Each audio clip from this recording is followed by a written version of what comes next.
Friends, ఇప్పుడే అందిన వార్త గోడ కూలి 7 మృతి, నీటిలో కొట్టుకొచ్చిన మృతదేహాలు అంటూ వార్తలు అయితే వస్తున్నాయి. మరి దాని గురించి వీడియో చేయడం అనేది జరుగుతుంది. ఫ్రెండ్స్, ఇది చాలా బాధాకరమైన వార్త అని చెప్పుకోవచ్చు. ఇది ఎందుకంటే వర్షాలు రాలేదు అనుకొని ఇప్పుడు వస్తే ఈ విధంగా అయ్యాయి. ఓకే, చూసేద్దాం, వివరాలకు వెళ్ళిపోదాం. మంగళవారం తెలంగాణ రాష్ట్రంలో కురిసిన భారీ వర్షాలు పలు చోట్ల రోడ్లు మునిగాయి. హైదరాబాద్ నగర ప్రజలు అకాల వర్షంతో తీవ్ర ఇబ్బందులు ఎదుర్కొన్నారు. ఈ క్రమంలో మేడ్చల్ జిల్లాలో ఘోర ప్రమాదం చోటు చేసుకుంది. జిల్లా పరిధిలోని బాచుపల్లి, రేణుకా, ఎల్లమ్మ కాలనీలో భారీ వర్షానికి నిర్మాణంలో ఉన్న ఓ గోడ కూలింది. అక్కడి కూలీలపై ఆ గోడ పడడంతో ఆ 7 కార్మికులు అక్కడికక్కడే మృతి చెందారు. మరో 4 కూలీలకు తీవ్ర గాయాలయ్యాయి. మంగళవారం అర్ధరాత్రి ఈ ప్రమాదం జరిగింది. కూలిన గోడ శిథిలాల కింద చిక్కుకున్న మృతదేహాలకు వెలికి తీసిన జీహెచ్ఎంసీ ఎన్డీఆర్ఎఫ్ సిబ్బంది తెల్లవారుజామున వరకు సహాయక చర్యలు చేపట్టారు.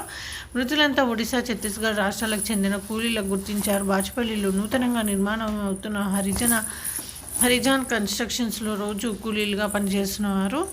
ఒకసారిగా ఈదురుగాలులతో పెద్ద వర్షం పడేసరికి హరిజాన్ వెంచర్ చుట్టూ ఉన్న ప్రహరీ గోడ ఇనుప రేకులు కూలిపోయాయి. ఆ గోడకు ఆనుకుని ఉన్న గుడిసెలపై పడటంతో 4 గాయాలయ్యాయి ఆయన తెలిపారు. సమాచారం అందుకున్న బాచుపల్లి పోలీసులు కేసు నమోదు చేసుకుని దర్యాప్తు చేసుకున్నారు. మృతుల్లో ఓ మహిళ, 4 ఏళ్ల బాలుడు ఉన్నారు. గాయపడిన కార్మికులకు చికిత్స నిమిత్తం స్థానిక ఆసుపత్రికి తరలించారు. మృతదేహాలకు పోస్టుమార్టం నిమిత్తం గాంధీ ఆసుపత్రికి తరలించారు. మృతులను తిరుపతిరావు, శంకర్, రాజు, రామ్ యాదవ్, గీత, హిమాంశు, ఖుషిగా గుర్తించారు. మృతుల కుటుంబ సభ్యులకు నీరవుతున్నారు. ఇదిలా ఉండే మరోవైపు సికింద్రాబాద్ బేగంపేట ఓల్డ్ కస్టమ్స్ బస్తీలో 2 చోట్ల నాలా వరద నీటిలో మృతదేహాలు కొట్టుకు వచ్చాయి. దీంతో స్థానికులు బేగంపేట పోలీసులకు సమాచారం అందించారు. మృతదేహాలను చూసిన పోలీసులు కేసు నమోదు చేసి దర్యాప్తు చేస్తున్నారు. మృతదేహాలు కులిన స్థితిలో ఉండడంతో బయటకి తీసేందుకు చర్యలు చేపట్టారు.